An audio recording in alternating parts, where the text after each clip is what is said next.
Esta data sigue repasando lo que representa la actualidad a nivel nacional y también en la provincia de Misiones. Algo que tiene que ver con la cuestión económica, queremos profundizar básicamente cómo va a ser y cómo está siendo la economía de la pandemia o cómo se está resolviendo. Conocemos mucho de la provincia de Misiones, pero también tenemos necesidad de conocer una visión mucho más amplia de lo que representa la economía. Por ello, hemos invitado al vicepresidente primero del Senado, Maurice Clos, que también ha sido, recordemos, nuestro gobernador de la provincia de Misiones. Mauri, bienvenido, ¿qué tal? ¿Cómo va?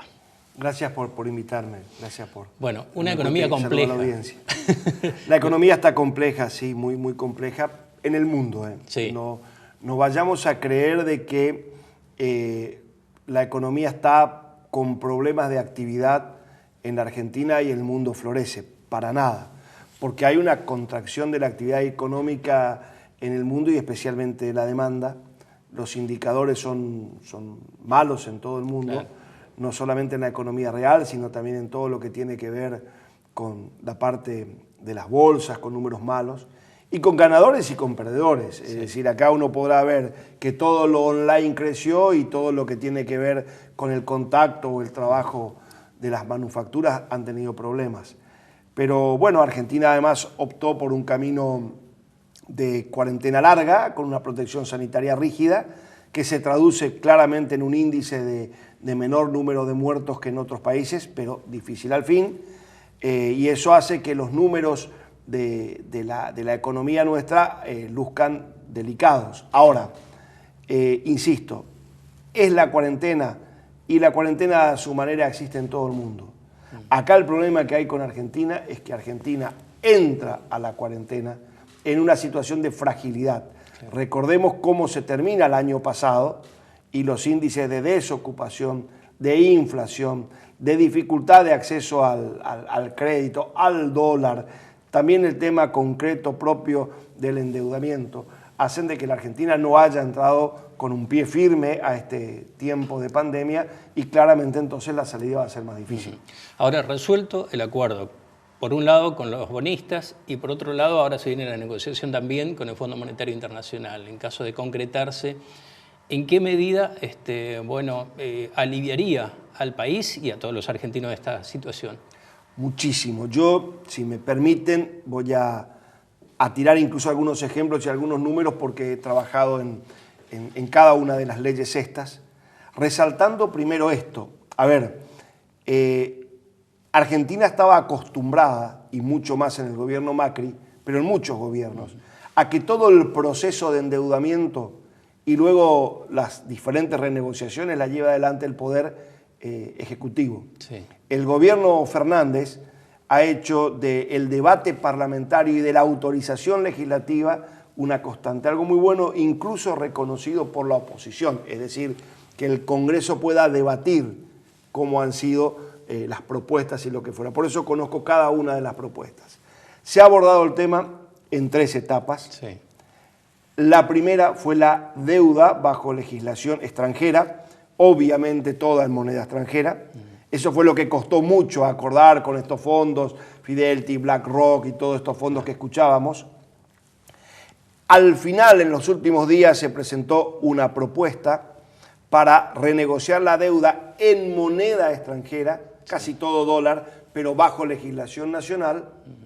Y por último, viene lo que bien vos decís, la renegociación de la deuda con el Fondo Monetario Internacional. En paralelo te queda una porción muy grande de la deuda, pero es aquella que se va renegociando día a día en el mercado, que es la deuda en moneda nacional, claro, bajo legislación nacional. ¿Qué significa que de haber un conflicto se resuelve aquí en el país? Claro, con deuda en legislación nacional y sí, moneda extranjera también se resuelve en el país. Sí.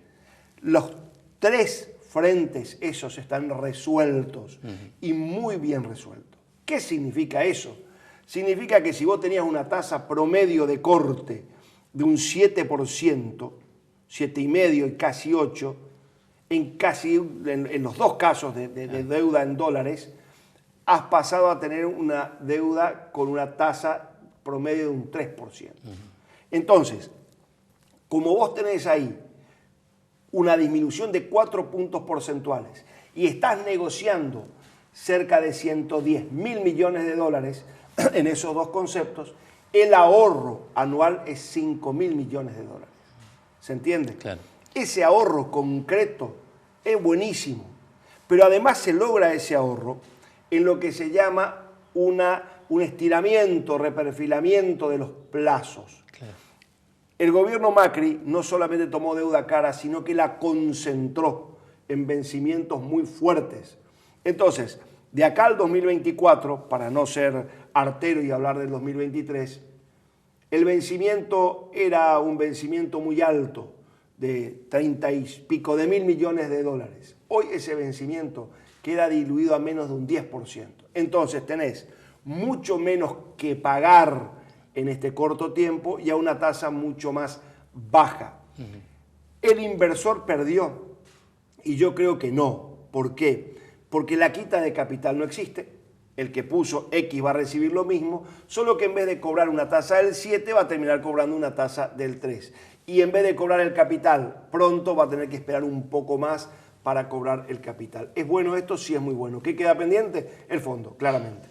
Eso va a quedar reflejado también en el presupuesto seguramente de la Sí, redistribución de recursos. A ver, redistribución de recursos.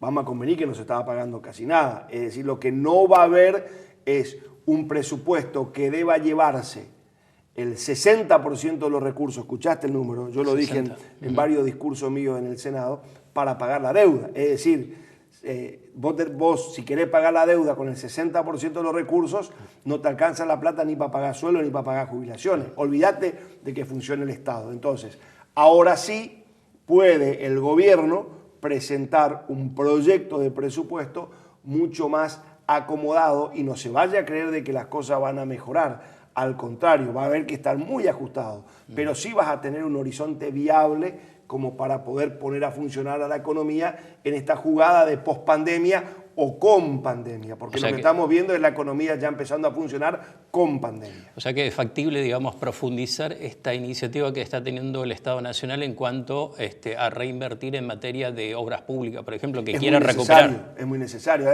Si el gobierno, ya sea emitiendo o como fuera, no interviene en la reactivación de la economía, hay sectores que no se van a reactivar. A ver, obra pública, usted ha dicho muy bien, la obra pública no se reactiva sin el Estado, por eso es pública. Sí.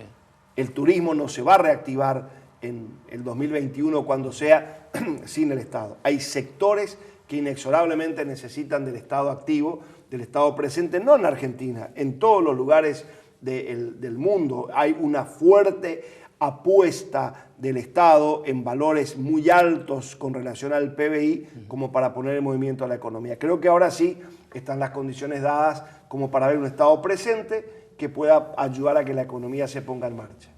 ¿Cómo analiza esta situación de casi veranito económico que está viviendo Misiones con el tema de la frontera cerrada, pero también con algunos sectores bastante complejos? Citaba el tema turismo, que ya vamos a hablar específicamente de ese sector, pero algunos sectores que han logrado recuperar mínimamente en medio de esta pandemia que ha generado mucha incertidumbre. Misiones tiene que sentirse muy conforme, en primer lugar porque tiene una economía sustentable, es una economía viable, y cuando uno dice esto sin ser peyorativo hacia otras provincias, Argentina tiene provincias que tienen serias dificultades a la hora de mirar sus agregados económicos, son muy dependientes del Estado. Misiones no. Y Misiones tuvo, en la época de pandemia y de la cuarentena muy rígida, tuvo la suerte de que tuvo muchas actividades esenciales y que además el gobierno provincial decidió autorizar el trabajo de esas tareas. Entonces, nuestra Misiones productiva yerbatera funcionó y con precios que superaron holgadamente los pactados por el INIM. La economía tealera terminó su zafra también en buenos términos. La economía forestal se reactivó levemente, pero acompañada de la construcción, con costos un poco más bajos. Uno ve, no una situación espectacular de la economía forestal, pero hay movimiento. Se pudo hacer el acopio del tabaco bien. Entonces, cuando vos mirás té, tabaco, yerba, sector forestal, y el sector comercial con las fronteras cerradas también moviéndose, bueno, uno ve una economía misionera que tuvo mucho menos impacto negativo que otras, y no sé si es un veranillo, pero en el momento de hoy atraviesa un buen momento comparado con otros lugares. Le llevo un tema que también se está debatiendo, por lo menos analizando, viendo qué está pasando con el Fondo Especial del Tabaco, porque sabemos que fue uno de los que impulsó fuertemente esta iniciativa que beneficia al sector, especialmente de la producción de Misiones. ¿Qué está pasando? En el año 2009 nosotros logramos que el Fondo Especial del Tabaco sea un valor variable y que se incrementen los montos y que eso hoy sea la discusión eterna e histórica de la Caja Verde. Yo creo que estas tensiones siempre van a existir y a mí lo que me parece es que el problema que hay, y lo digo con todas las letras, es que muchas veces con el ánimo de que la mayor cantidad de recursos lleguen al bolsillo del productor, se corre el riesgo de desnaturalizar lo que es la esencia del Fondo Especial del Tabaco. Y ahí entran todos estos tires y aflojes habidos y por haber. Pero yo en lo personal creo que con este gobierno estoy mucho más tranquilo que con el gobierno anterior. No creo que corra riesgo el Fondo Especial del Tabaco. Sí creo que tenemos que ser responsables y cuidadosos de que si hay un fondo que tiene una finalidad y un objetivo, no corrernos tantos del eje que propone ese fondo. Le propongo, a propósito de propuesta, una pequeña pausa y volvemos en un ratito para hablar también de toda la actividad legislativa que está desarrollando el senador. La pausa y volvemos.